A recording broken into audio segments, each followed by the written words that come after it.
Thank you, BostonCHI, for having me. It's always a pleasure to come back here. I spent a year in Waltham at Bentley, so I really love to come back. So today we're going to talk about a big challenge that some of us or all of us have. And the challenge is this. UX practitioners, researchers, and leaders always need to get buy-in for research from their stakeholders. And they want to do that because they want to inform design, they want to shape product roadmaps, they want to help prioritize development, and sometimes, in rare cases, they want to maybe initiate company-wide change of direction. Many of them, as you might know, are they feel isolated and are extremely frustrated by this. And it is so because they need to deal with people, sometimes difficult people, who don't understand or respect the UX process. So what I want to do tonight, I can stand here for hours and hours and tell you an infinite number of stories from my experience. And I'm sure you all have your war stories as well. But I'm only going to tell you 8 stories, and I hope we have time for 8 stories.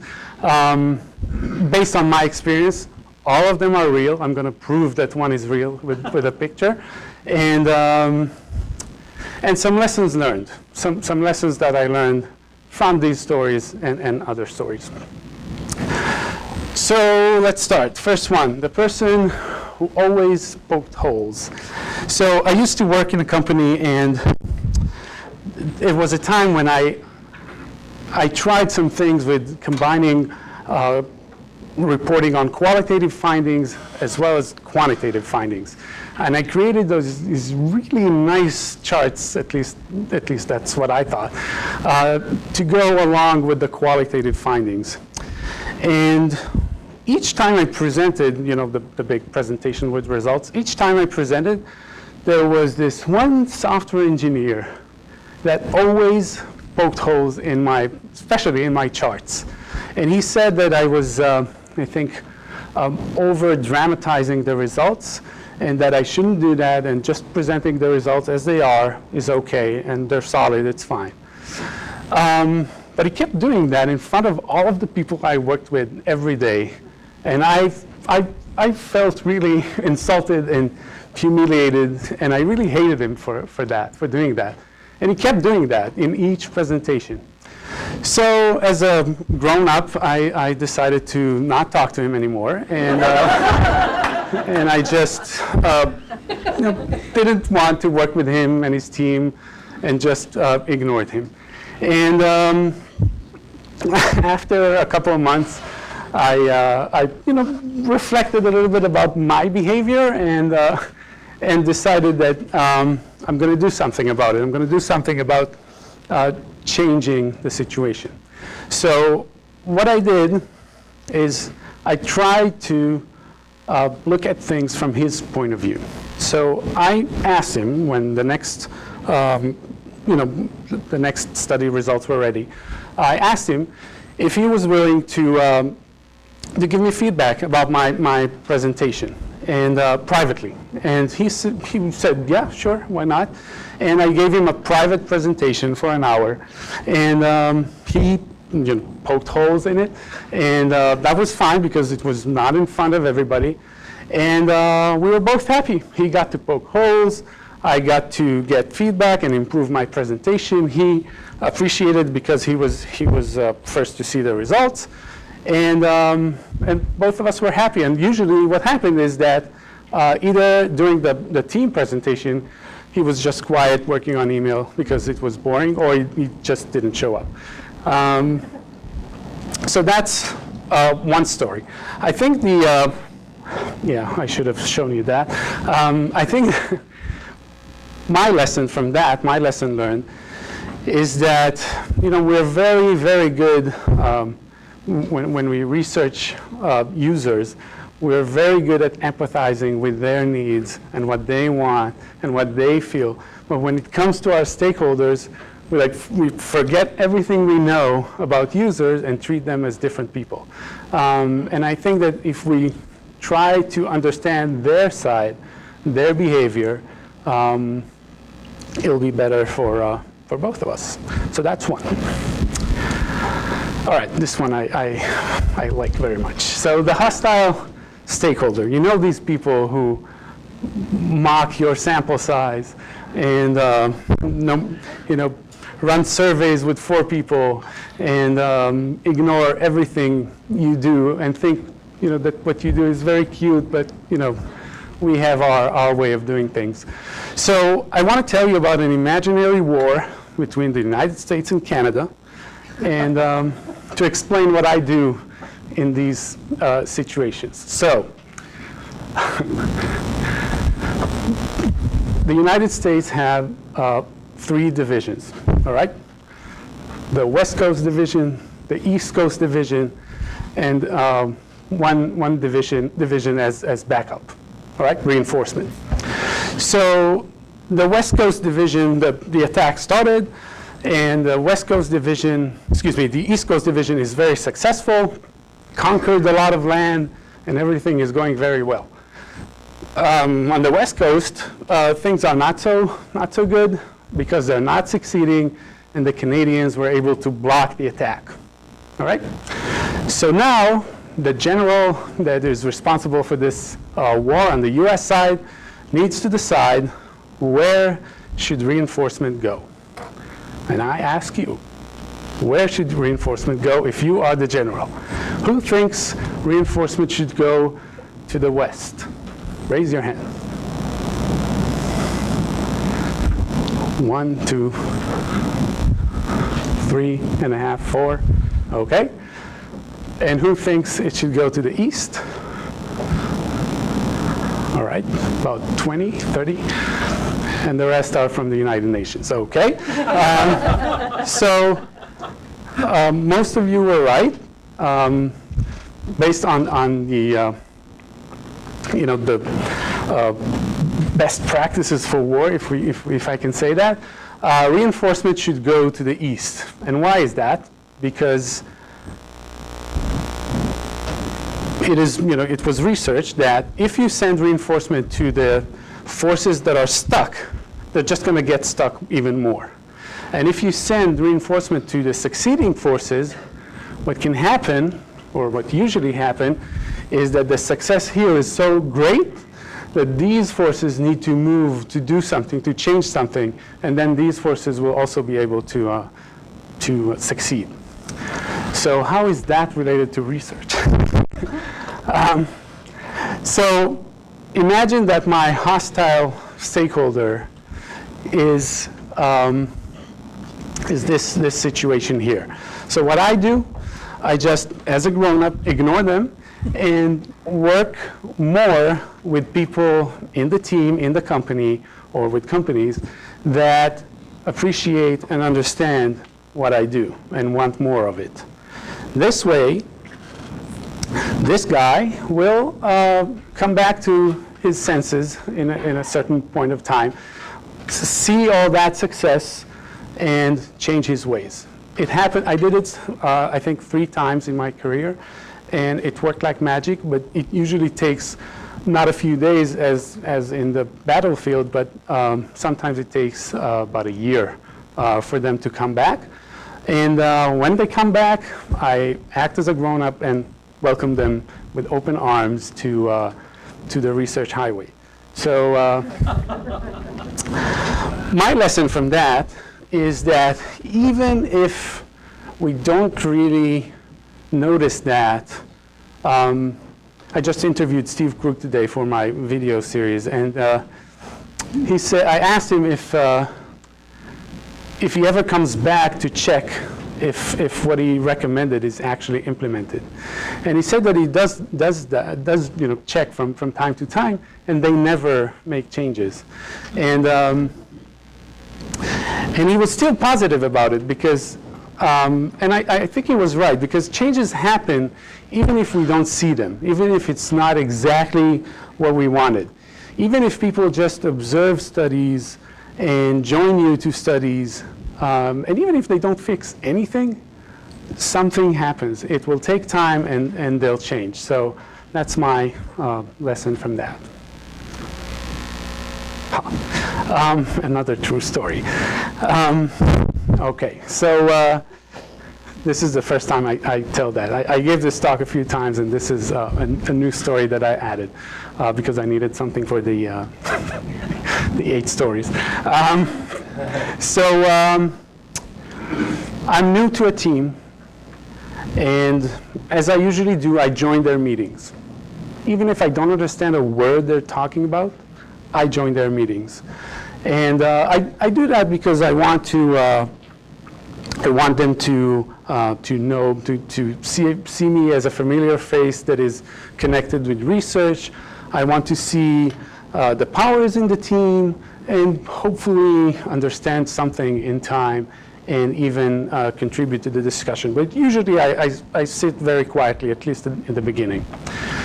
And there was a director that, this was an R&D team. So the director of that team just, what I'm going to tell you happened like 10 times in a row. The meeting started, he was there, and 5 minutes into the meeting, I don't know, 20 people in the room, he turns to me and tells me, "You can leave. It's not for you." And I was like, "What?" What? I was like, "No, it's okay. I'm going to stay." So, and the same thing again and again. And he started not inviting me. And I was still very quiet during these meetings. I didn't say a word. As soon as I did, check my first email during the meeting, he was like, "Oh, you can leave. It's okay. You don't have to be here." I'm like, "No, it's okay. I'm going to stay." And so he did that again and again, and he started not inviting me to meetings. So the meetings didn't even appear on my calendar anymore. And yeah, I needed to show you that. So then one day I decided to do something about it, and I just came to him and very openly asked, "Why do you keep, saying that?" And he was kind of a shy guy, and he was like, It's a waste of time. You don't understand a word anyway, so you don't have to be here. It's okay. I feel that you can do other, productive stuff." And then I explained, my point of view, and came back to these meetings, and he still did it, but less. So and we talked again, but it happened less. So. This is just one story. I didn't leave the company because of that. But there's a point that you need to decide whether you are going to fight about something or not. And I think it's based on the maturity level of the organization. So this is something I created. I created for the book. I actually created something originally very bad and unclear. And the credit goes to Bill Albert for opening my eyes, and then I created this thing. So this is the model. The X is whether you get the company is bought into research or not. Company, team, person, it doesn't matter. And the Y-axis is whether they have UX researchers or not, or people who do UX research. So 4 levels of maturity. Let's start with the fun ones, or the ones that don't exist. Approaching maturity, they don't have, maturity. They have staff, they buy into research, everything's perfect. Who works for that organization? That kind of an organization. All right, as expected. Approaching, and you should, if you work in such an organization, you should stay there. You shouldn't run from second one, approaching maturity. They are sincerely bought into research, but they don't have any researchers in the company.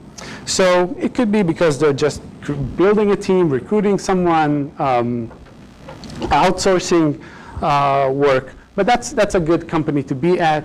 If you're in a different role, maybe you can transfer into a research role if you're interested. So that's again, a good company to stay with. Now, approaching immaturity. Probably the most frustrating situation for people who do research. The company is not bought into research, but they do have researchers. And how many people are brave enough to admit that they work for such an organization? Okay, I'm not going to. One. All right.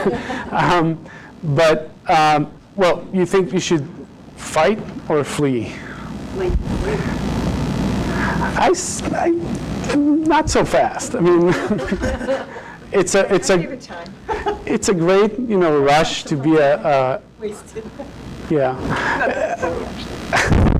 I mean, it's a great rush to be a change agent in a company, and you really feel good. But sometimes you try and nothing helps. So I'd say fight to a limit, then flee. And fleeing doesn't, or fighting doesn't necessarily mean that you slam doors and yell.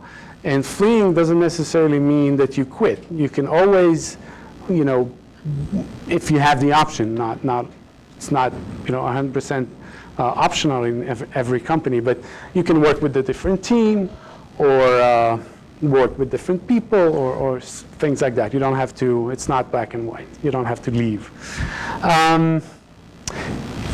Immaturity is like when Frank Costanza said, if they don't want me, I don't want them. They don't have researchers.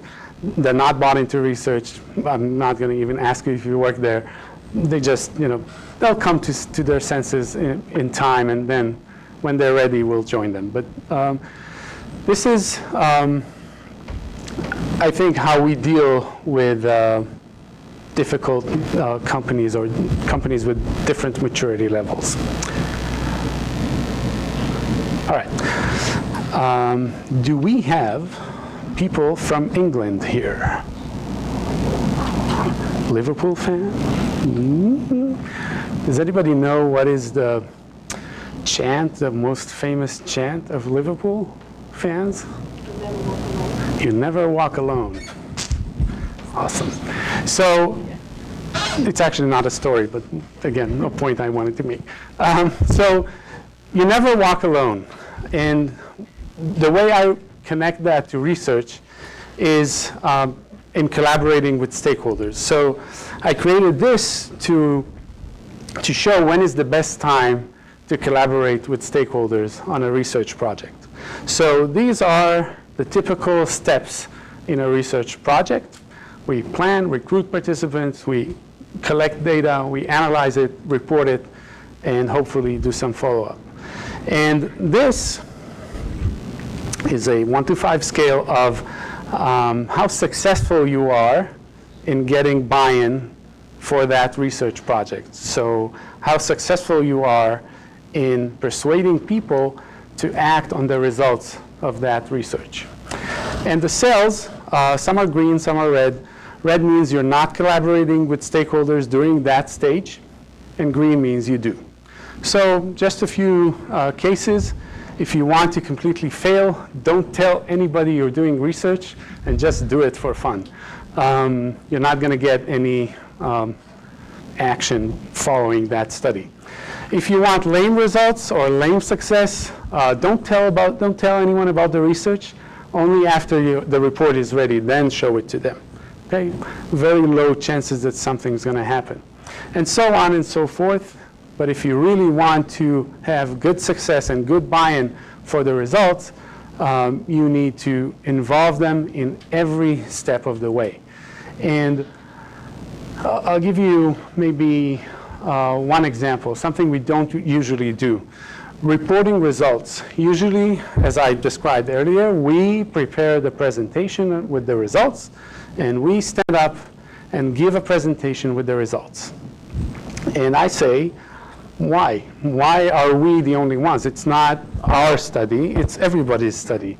So why not the product manager stand with you and present the results? Why not one of the software developers stand with you and present the results? And don't let them talk about the participants or the methodology. Let them deal with the hard stuff, with the recommendations and the findings.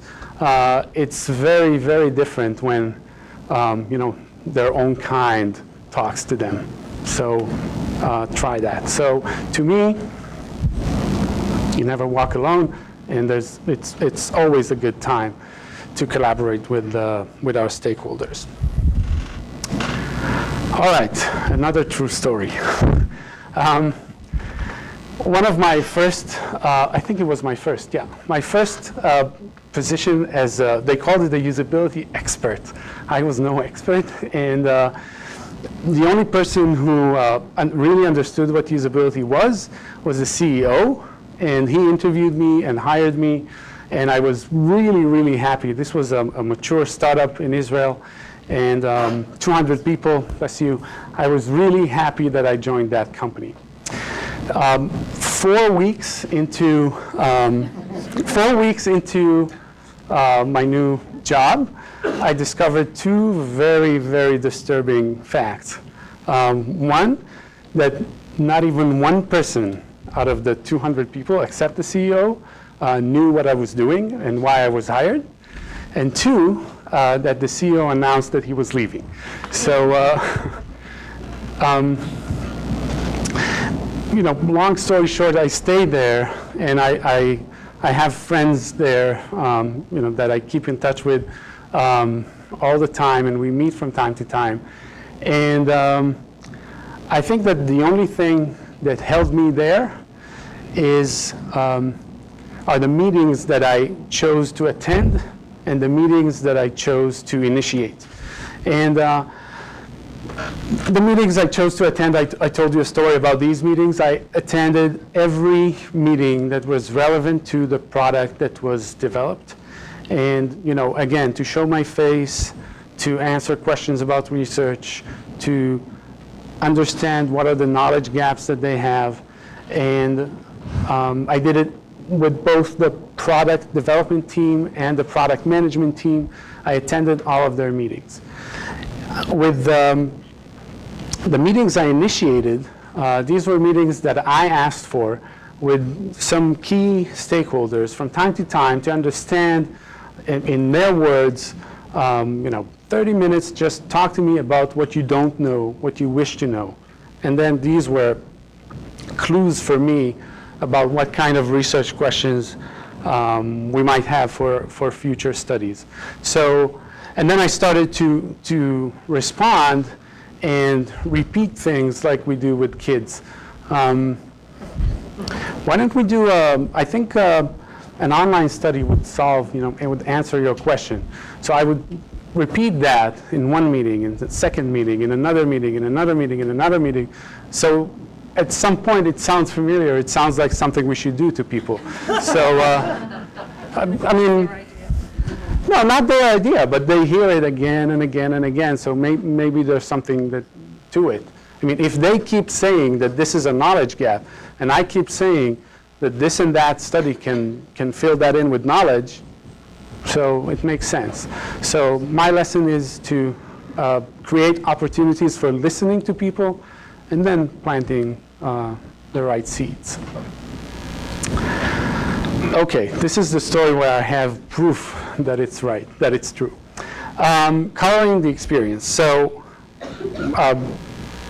you told them that I'm from Israel originally.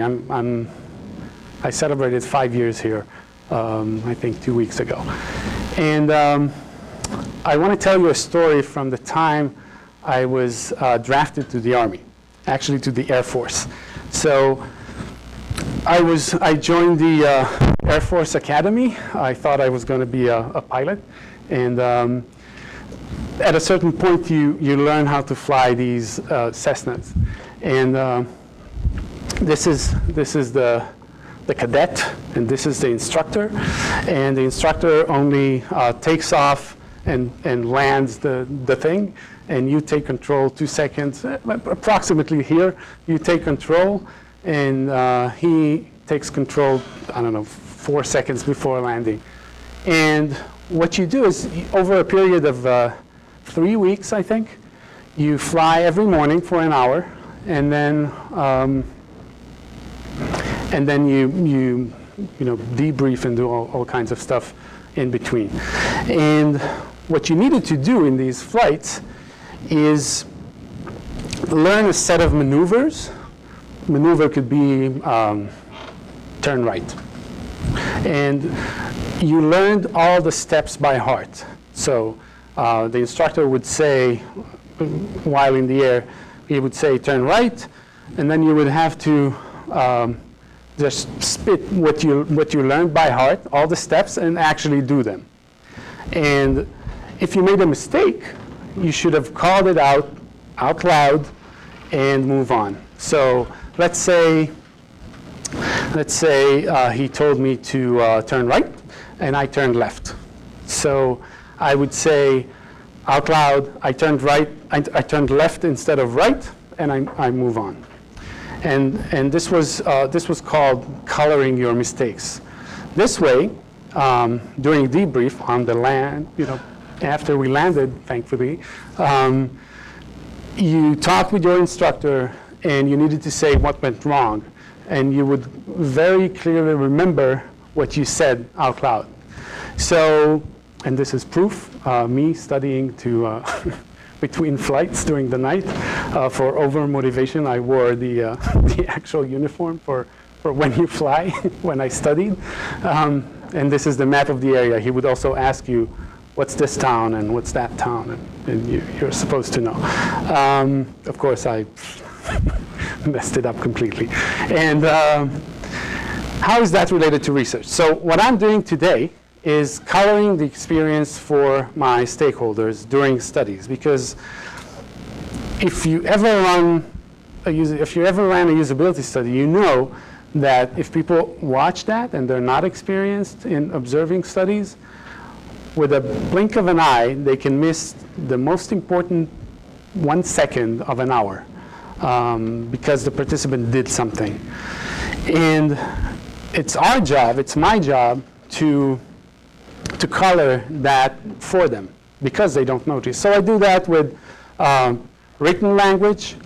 If they're in the observation room behind the window, I write something on a Post-it and show it to them, or I turn to the camera or turn to the window. Of course, I always sit kind of behind the participants so they don't see what I do. And I do that with spoken language also after each session. So I go out of the room and share my experience with them. And sometimes, and I'm sure you've seen that, stakeholders or observers, they get caught on different anecdotes that are not really important. They're not really the answers to the research questions that they had. So it's your job to color that for them. And this is the important thing that happened. This is the answer to the research question that you had. We got an answer here, and this is it. So I do that after every session, even if it's on the field, I don't know, outside in the train, in a restaurant. And my lesson learned from that is that no matter what, we should always invite people to watch, especially the skeptical ones. And I know you're not always in a position to say that, but if you can, try it. If you can, say something like, "There's not going to be a study if you're not going to come, because it's not for me. It's for you. It's for answering your questions." I know it's not always possible, but try and bring them in any way they can, in any way that you can, to watch these sessions. Okay, that's I really hate writing reports. Sometimes I have to, but I really hate to write reports. And this is a true story from Google. About I don't know, 3 years ago, I worked with another researcher on a big field study. And this was the first field study that team experienced. And it was a big study, 16 participants from all over the world, and a lot of effort went into it. And both of us we knew that if we would have written a report, it would have been 100 or 200 pages, and we knew that 3 people would read it, including ourselves. So we said to ourselves, we need to find something that would not make us write a report. So we decided to develop a communication technique that we called an expo, and we just closed the room for a day and hooked up with a designer who worked in the team. And we created a self-guided gallery of exhibits, of posters and artifacts and video stations for clips from the interviews, and a rolling presentation. And we were there, and we invited people to show up and talk to us about the findings. We created, I think, 7 or 8 posters. The first one explained what is it that we did, and the rest just presented findings. This was a huge success. 200 people showed up, and people until today still talk about, not the expo, they talk about the findings because they remember them. And this communication technique caught like fire. Demetrius can testify, and dozens of teams at Google now do expos for large bodies of research they want to report to their teams. Even design teams decided that an expo is excellent for presenting designs. They just, present their designs on huge posters and invite people to give feedback. What do you do in that case, just out of curiosity, for the people who are not present in the facility? So the question was, what do you do with people who are remote or in remote offices or not there? So we usually do a walkthrough. We did it in the middle of the day. We just had a meeting. We took the camera from the video conferencing system and just showed them all of the posters and answered questions. It was like a regular meeting in that room that we walked them through the things. And I think I have a picture. Yeah, this was the first expo. And these are the artifacts. This is the rolling presentation, some of the posters. And the team, we had a team. We were a team of 2 researchers. This is my back and my colleague. And the engineering team leader was there with us. And the engineering team leader and 1 product manager. We were the research team and a designer. And we answered questions and hosted people in the room. We have these video stations here that people can watch stuff. So my lesson learned is that we need to find better ways to report our findings, and there are many, many other ways, not just expos. Yeah. It took us 5 days, including the expo day. Including the expo days, we finished the study on a Friday, and the next Friday we presented the results. We held the expo. We had some analysis power with the other team members, but you can do that in a very short amount of time. And usually, if you are working in a group, a lot of people, other researchers, want to do that with you, so you have even more power, and you can do it even faster.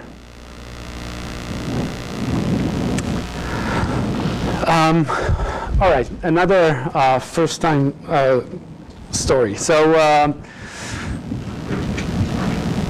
I noticed in a certain company that I worked for, I noticed that people develop solutions that have no problems, and they keep doing that. And when you ask, why does this thing exist?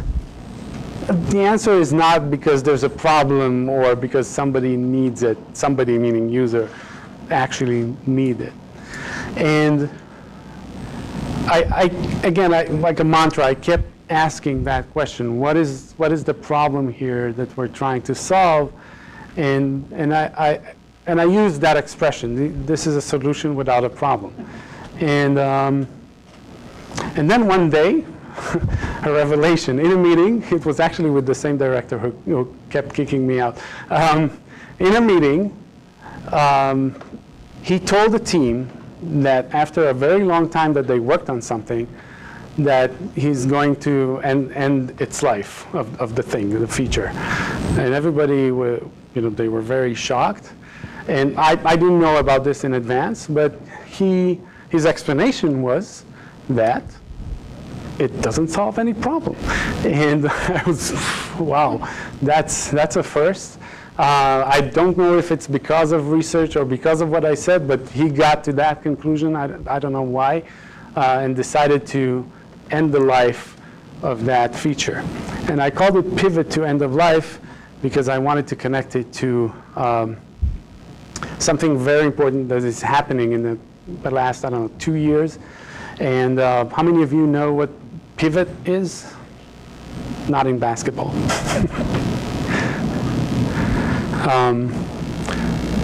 So this is not my child, but in the past 2, maybe 3 years, the lean startup is something that people talk more of. A pivot is a term taken from that approach. I'll call him the father of the movement, Eric Ries. He's only 33 years old, so it's hard for me to call him the father. But he started this, and a pivot in the lean startup movement means that one leg remains in what you learned up until now, and the other leg is going somewhere else, trying to learn something new. So pivot means a change. We're changing a direction. We're changing what we're doing based on what we learned from research. And he doesn't say user experience. He doesn't talk about contextual inquiries, but he talks the level of design. He talks design thinking, and people understand what he says. And you hear more and more the terms used in an environment that is not a lean startup and is not a startup at all. And I think we should start learn and use that language, because I don't know why, but people hear him, listen to him, and understand him. He started a conference 2 years ago, and he broadcasts this conference to locations around the world. The first year, he had 40 locations from all over the world log in, and the second year, he had 100. His next conference is, I think, December. This is a New York Times bestseller, and it's very successful, and a lot of people say it's here to stay. It's a different management approach, not just for startups, and a lot of people are beginning to at least use the terminology, if not adopt this approach.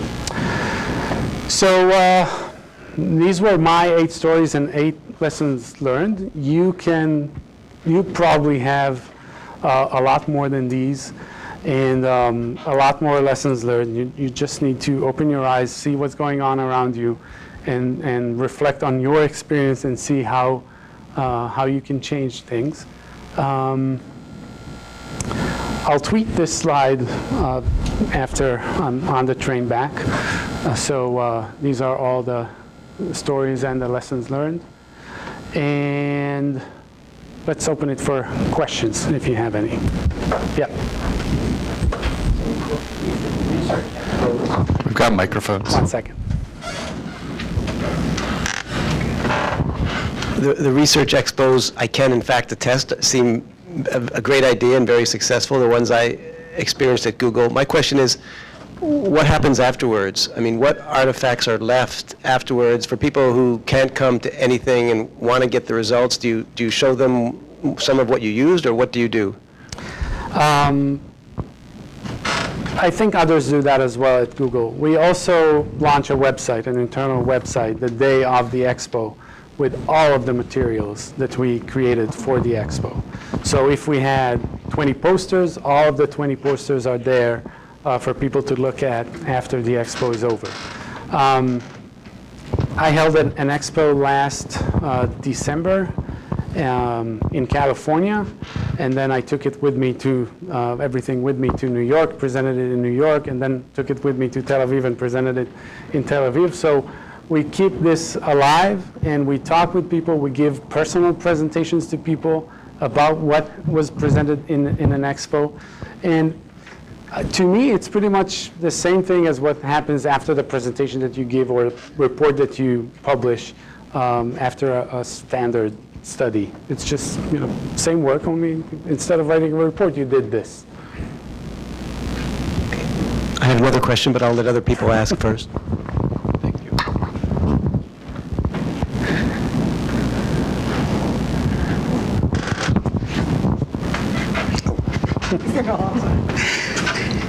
How do you decide what artifacts to create for an expo? For an expo?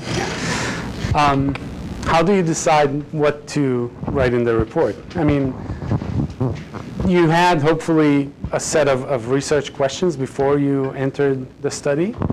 So to me, you present answers to those questions. To rephrase, I'm sorry, in maybe not what, but sort of like what form? Like, whether you're doing posters or video clips or that sort of thing.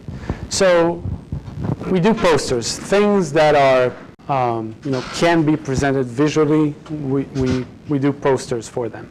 I remember in one expo we did an interactive game that we did like a card sort, and we stuck on the wall cards with different things that we collected and asked people to sort them into groups, people who attended the expo. At the same expo, we had a lot of participants from a lot of places around the world. So we created a Google map with, forgot how you call that, markers for every participant, and we pasted all the information we had about this participant, and people could interact with the map and get to know the participants. We usually have one poster that is blank and ask people to ask us questions about the study. What else do you want to know? Because usually you collect so much data, you can't present everything. So we ask them to tell us what they want to see, and we follow up on that. What else? Sometimes, we show pictures if it's relevant.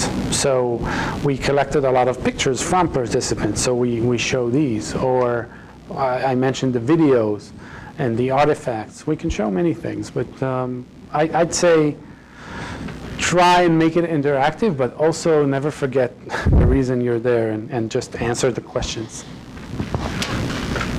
Did I answer your question? Okay.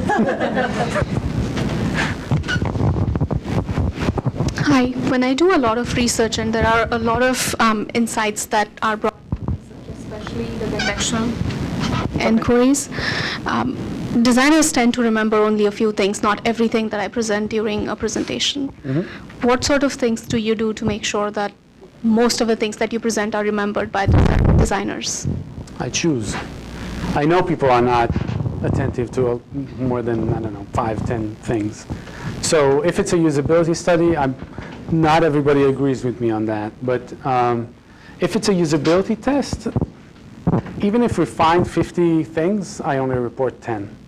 I don't want them to fix the 20, small problems that are easy to fix and say, we fixed 20 problems. I want them to only be exposed to the hard problems. Some people who don't agree with me say, well, sometimes they have time and they can fill it in with solving small problems. I don't know. And for contextual inquiry, findings is a weird word to me. I mean, we can find a lot of interesting things. Again, we should answer the questions. We should have questions that people want answers to. And if usually in a, normal study, you might have 3, 5, 7 questions.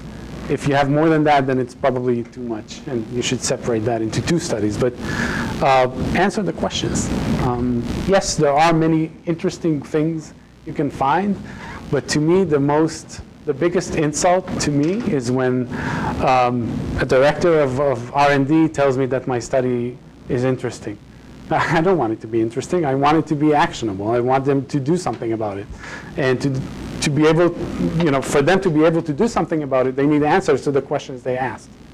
So, yeah, that's me. Yeah.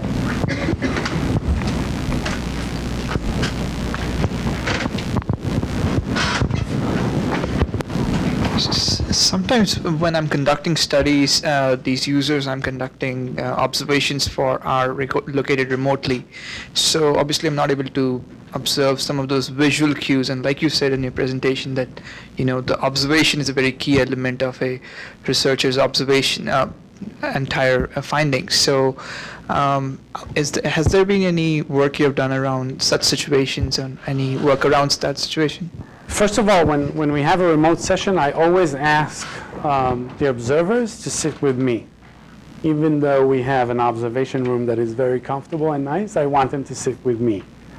And then we can communicate throughout the session more easily. And I don't see any difference. I mean, it could be as engaging to people as a person sitting right there. I mean, the users are located remotely, so I'm pretty much using a WebEx, and I can't really see their expressions on the face. So I ask them to talk more. Okay. I ask them more questions. I Okay. mean, I just, I don't let them to be silent. Okay, thank you. Hi, just to understand the scope of usability tests, like a company like Google, how much is it done before a product is defined? How much is it done with an existing product? Defined before a product is defined. Yeah, If the product is not defined, there's nothing advanced to... development prototypes or things like that. I remember once we had a visitor, and Demetrius was in the room, and the visitor asked, "What kind of research do you do?" And we were all, and he answered, he said, "Well, I'm a contractor, I can tell you. They do everything." So we do everything. I mean, the answer is yes to both. We do a lot of Is there what's more important though, from a business point of view? I can't say. I mean, it depends on the question. And who drives those questions? Again, as for everything at Google, there's no one answer. But if you ask me, to me, research questions come from two sources. One is the team, stakeholders, and the other is us researchers. We can sometimes say, look, I think it's important that we answer this question rather than that one, because this and that. So it's a collaborative decision-making process. I can't say it's only engineers or researchers. We have a lot, so yeah, not an answer. I have two more questions, actually. But one is that I'm always impressed when people write books and work and have a job. So can you tell us how you found time to write a book? Yeah, so I didn't want to write a book. Meg, I don't know if you know the story. I didn't want to write the book. Mary James, if some of you know her. We met by accident in a conference, and she met someone else, and I was just there, and we exchanged cards. I didn't even know who she was. Only at home I saw the business card. And she called me after that and asked me what book I want to write. And I told her, I don't want to write a book. Thank you for the interest, but no thanks. And she did that for about a year, and once every, week or two, and came to New York and met me. And throughout that year, she pretty much milked a book proposal out of me. So if you wanted to write a book, what would it be about? And if this is the topic, what would be the chapters and so on and so forth? And I played the game. I knew what she was doing. And then she said, all right, we have a book proposal. Now we need to approve it. And I was like, do whatever you want. I don't care. I still don't want to write a book. It was a nice game, but I don't want to write a book. And she told me, okay, it'll take 3 months, and I'll get back to you. So after 3 months, she got back to me and told me that they're ready to offer me a contract. And I said, what happened during these 3 months? And she told me that they had 3 committees, or I don't know, you know the process better than I, but committees, and there were reviewers, about, I don't know, 8 or 10 people, famous people from our field reviewed your book, and all of them said yes, and your book proposal. And I was like, okay.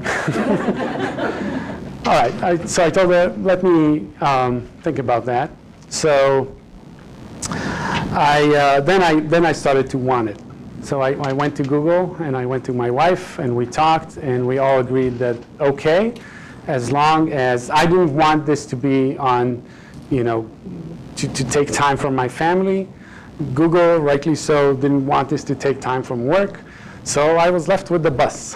So I think Mary asked me to complete it in 3 months. I told her, no, I can't do it in 3 months. It'll take a year.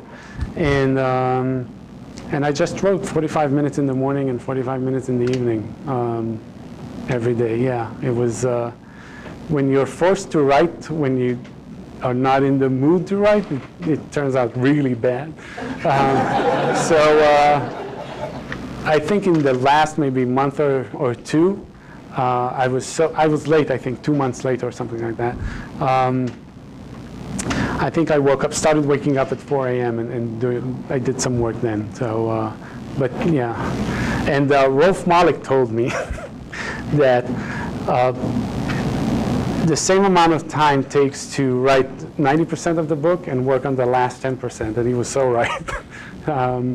Yeah, but the bus was my friend. Now I'm asked to write an article. I can't do it, and I'm looking at the book. How could you write that? So yeah, it's again. I talked with Steve Krug earlier today, and he told me that it was agonizing for him, and that it was probably the hardest thing he ever did. And I definitely agree. It's crazy. You should really, really want it if you want it. It's rewarding too, though, right? Yes, it is. I hated writing it, but I loved it when it came out. Yeah. Do we have time for one more question? Well, it's a little off topic, Tomer, but Yeah. I bet everybody here is very interested, as I was before I came to New York, to hear something about what it's like to work as a user experience researcher within Google. Can you say something about that? What do you want to know? I mean, well, there's a huge community now of user experience people within Google. yeah. So first of all, a lot has changed in Google in the past maybe 2 years in terms of user experience. We were decentralized. We were a centralized team. And about, I think, 2 years ago, we were decentralized. So there's no UX team now at Google. You can find UX teams or smaller teams in every product area. And we do some collaborative work that crosses through product areas and products. In terms of numbers, I think 2 years ago, when I joined Google 4 years ago, I think we were about 150 UX people, and worldwide. And today we are, I think, 500, something like that. So a lot has changed. There's a growing understanding that this is important. And when I talked about mature companies, it's not perfect, but it's a lot more mature than any company I worked for. And people ask me, what do I do every day?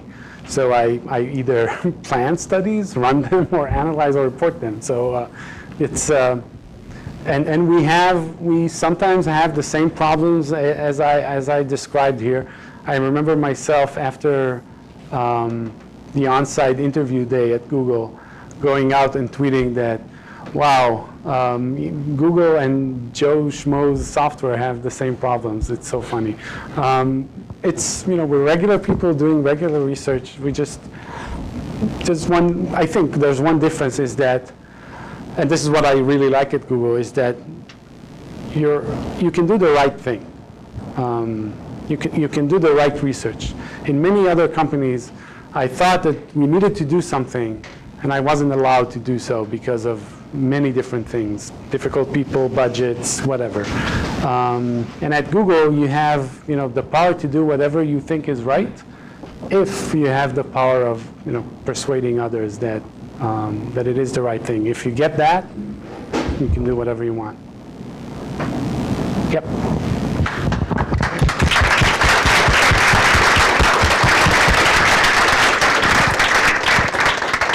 One more thing. These are some quotes from the video interviews that I held, and this is the website where you can find all of these. I think I now have 46 interviews, and I'm going to have some more.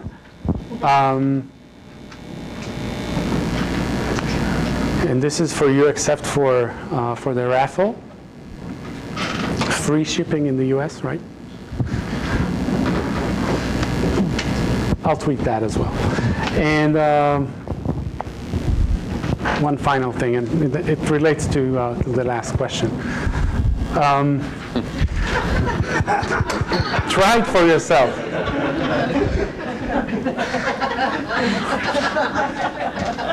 Okay.